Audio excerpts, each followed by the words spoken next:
নমস্কার বন্ধুরা, আবার একটি নতুন ভিডিওতে আপনাদের স্বাগত। আমি রিয়া। এখনও যারা আমার ভিডিওটি দেখছেন তাদেরকে অসংখ্য ধন্যবাদ। তো সিম্পল একটি রান্না দেখাবো। আজ করব উনুনে রান্না। দেখুন, বাড়ির চারিপাশে শুধু জ্বালনই জ্বালন। শুধু বাড়ির চারিপাশে না, 3 থেকে 4 বছর আগে কতগুলো গাছ কাটা হয়েছিল, সেই গাছের চেরা কাঠগুলোও আছে, সেই কাঠগুলোও শেষ করতে হবে। তো চারিদিকে শুধু জ্বালনই জ্বালন। এই জন্য ঠিক করেছি যে উনুনেতেই রান্না করব এবার থেকে। ওই জন্য উপর থেকে চেরা কাঠগুলো নিয়ে যাচ্ছি, আর নিচে অনেক সরু সরু ওই কঞ্চি কাঁচা আছে, ওইগুলো দিয়ে উনুন ধরানো যাবে। এদিকেও দেখুন, চলে আসুন দেখাচ্ছি। এদিকেও প্রচুর জ্বালন, দেখুন নিচেতে জ্বালনে জ্বালন ভর্তি। তো ঠিক করেছি আজ থেকে একটু একটু করে উনুনে জ্বালাবো। সারাদিন তো ওই গ্যাসেতেই রান্না করা হয়, তো ভাবলাম একটু উনুনে জ্বালিয়ে জ্বালনগুলোকে শেষ করি। চলুন রান্নাটা শুরু করা যাক এবারে। প্রচণ্ড গরম, নিচে তো চলেই এলাম। এই যে দেখুন, সব কিছু জোগাড় যন্ত্রপাতি করে নিয়েছি।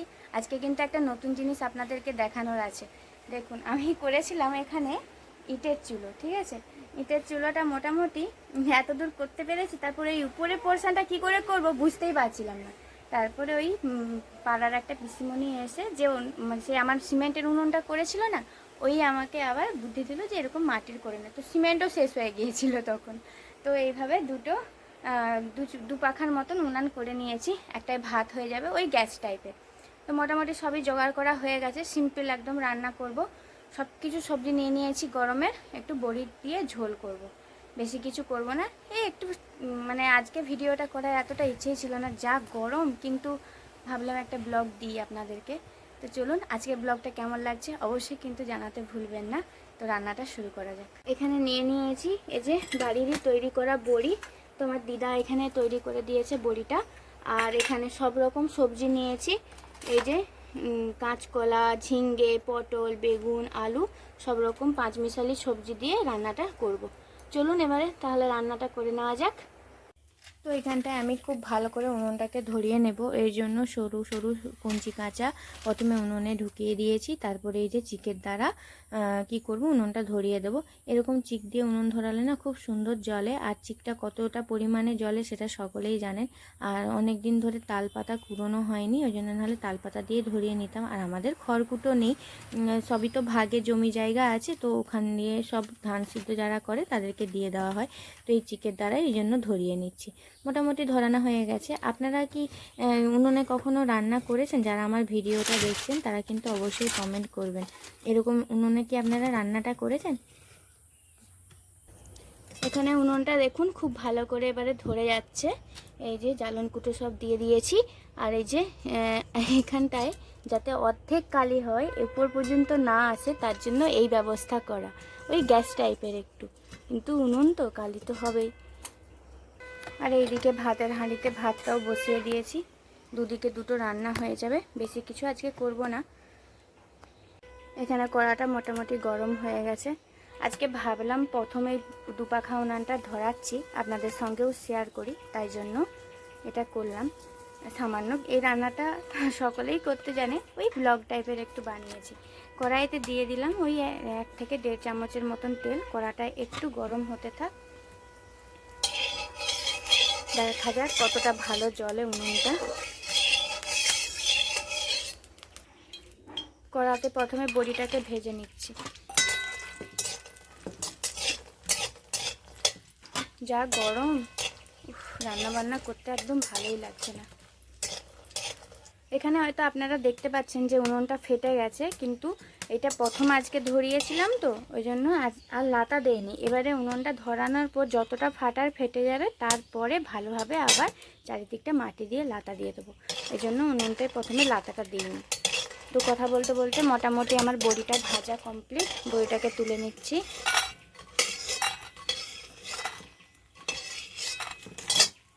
পরে কেটে রাখা সব রকম সবজি দিয়ে দিলাম।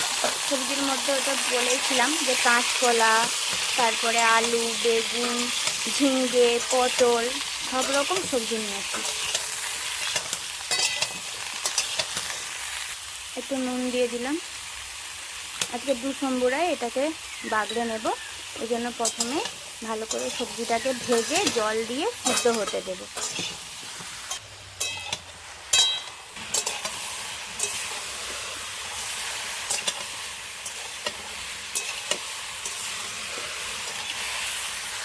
সবজিটা মোটামুটি হালকা হালকা ভাজা হয়ে গেছে। এবারে এর মধ্যে পরিমাণ মতন যতটা আমার গ্রেভি লাগবে সেরকম আমি জল দিয়ে দিচ্ছি।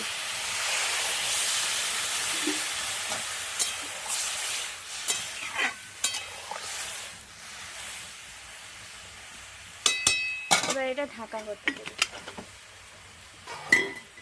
এবার এটাকে ঢাকাটা দিয়ে দিলাম। ঢাকাটা খুলে এবারে দেখি সিদ্ধ হয়েছে নাকি।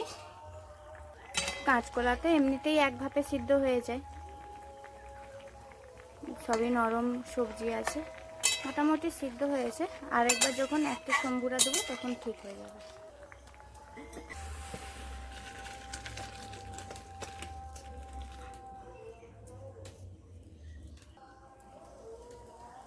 নামিয়ে নিলাম সবজিটাকে। আবারও এখানে 1 থেকে 1.5 চামচের মতন তেল দিলাম, অনেকটা সবজি আছে যেহেতু। এরপরে এখানে 5 ফোড়ন দিয়ে দেবো, আর দিয়েছি একটা লঙ্কা, শুকনো লঙ্কা। তো শুকনো লঙ্কা আপনারা ফাটিয়ে দেবেন, আমার ছেলে খাবে বলে এই জন্য আমি ফাটিয়ে দিইনি। 5 ফোড়নটা দিয়ে দিলাম 1 চামচ পরিমাণে। আর একটা মিডিয়াম সাইজের পেঁয়াজ কুচি কুচি করে নিয়েছি। আপনারা চাইলে পেঁয়াজটা অ্যাভয়েডও করতে পারেন, এর জায়গায় আদা বাটা দিতে পারেন, তাতেও কিন্তু সবজির টেস্টটা খুব ভালো হয়। নিরামিষ দিনেও কিন্তু এই রান্নাটা খুব অসাধারণ হয় এই মশলা দিয়ে করলে। তো মশলাটা দেখাচ্ছি কী কী মশলা এখানে নিয়েছি। আর প্রথমে এখানে একটু কালার হওয়ার জন্য হলুদটা দিয়ে দিলাম, তখন কিন্তু আমরা হলুদটা দিইনি, জন্য এখন দিয়ে দিলাম। তখনও দিলেও হবে যখন ওই সবজিগুলোকে আপনি ফুটিয়ে নিয়েছেন। এখানে 1 চামচ পোস্ত, 2 চামচ পোস্ত আর 1 চামচ সর্ষে বাটা নিয়েছি, আর হাফ চামচের মতন জিরে নিয়েছি।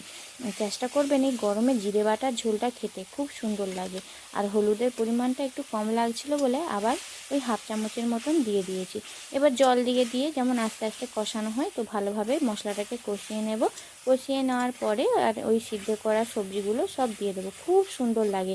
আর যদি মাছ খেতে চান এই সবজিটায় মাছটাও কিন্তু দিতে পারেন, বাড়ির যতজন মানুষ আছে ততজনের জন্য এই মাছ ভেজে দিয়ে দেবেন, এই সবজিটার মধ্যে অসাধারণ টেস্ট হয়। আর যদি লাউ শাক পান না তাতেও কিন্তু দিতে পারেন, লাউ শাকটা কিন্তু অসাধারণ লাগে এরকম সবজিতে। তো আমি আজকে পাই না তো ওই জন্য দিইনি। লাউ শাকের ডাঁটা না দিলেও শাক দিলেও অসাধারণ টেস্ট হয়। তো যারা যারা রান্না করেন আমার আর বলার কিছুই নেই, আমি জানি সকলে সবটাই জানেন। তো এখানে 2 মিনিটের মতন ফুটিয়ে নিয়েছি ঢাকা দিয়ে। আর এখানটায় দিয়ে দিলাম ওই বড়িটাকে ভেজে রেখেছিলাম। এই বড়িটার টেস্ট খুব সুন্দর, আমার দিদার হাতের বড়ি খুব সুন্দর, দিদা বড়ি বানায়, গয়না বড়ি এরকম মানে ঝোলের বড়ি বলুন, তারপরে এমনি খাওয়ার বড়ি খুব সুন্দর বানায়। তো এখানটায় আমার পুরো কমপ্লিট হয়ে গেছে। তো সবজিটা মোটামুটি রেডি, কালারটা খুব সুন্দর এসেছে, আমাকে তো খুবই ভালো লাগছে। ভিডিওয় কতটা বোঝা যাচ্ছে আমি বুঝতে পারছি না, কিন্তু অসাধারণ কালার একটা এসেছে, মানে লাল লাল নয়, একটা হলুদ হলুদ টাইপের কালার, খুব সুন্দর। তো আপনারা অবশ্যই যারা জানেন না এই রেসিপিটা করতে ট্রাই করবেন, আমি বলছি জাস্ট না মুখে দিলেই বুঝবেন যে হ্যাঁ মিথ্যে কথা বলিনি। তো বড়মশাই বললো তুমি এক কাজ করবে, টমেটোটা পুড়িয়ে রাখবে। তো আমি ভাবলাম যে ঠিক আছে তাহলে টমেটো পুড়িয়ে নিই, টমেটো পুড়িয়ে নিলে খুব ভালোই লাগে খেতে। আর এই গরমে একটা টক হলে না খুব ভালো হয়। টমেটোটাকে পুড়িয়ে নিয়ে তেল মাখিয়ে পুরোতে দিয়েছি এই উনুনের মধ্যে।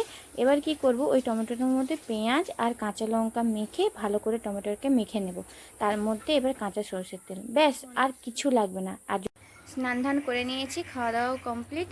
আগের বারের মতন আজকের রেসিপিটা একদমই সিম্পল, ওই একটু টমেটো পোড়া করেছিলাম, আর ওরা একটু ডিম ভেজে খেয়েছিল, তো আমি ডিম ভাজাটা খাইনি। আর খেয়েছিলাম ওই তো সবজিটা, অসম্ভব ভালো হয় কিন্তু এই সবজিটা।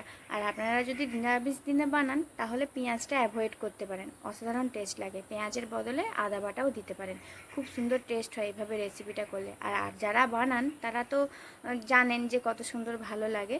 তো কেমন লাগলো আজকের পুরো ভিডিওটা, একটুখানি ব্লগ করার চেষ্টা করেছি, তো কেমন হয়েছিল অবশ্যই জানাবেন। তো আসবো আরও একটি ভিডিও নিয়ে, ভালো থাকবেন, সুস্থ থাকবেন, দেখা হচ্ছে নেক্সট ভিডিওতে, টাটা।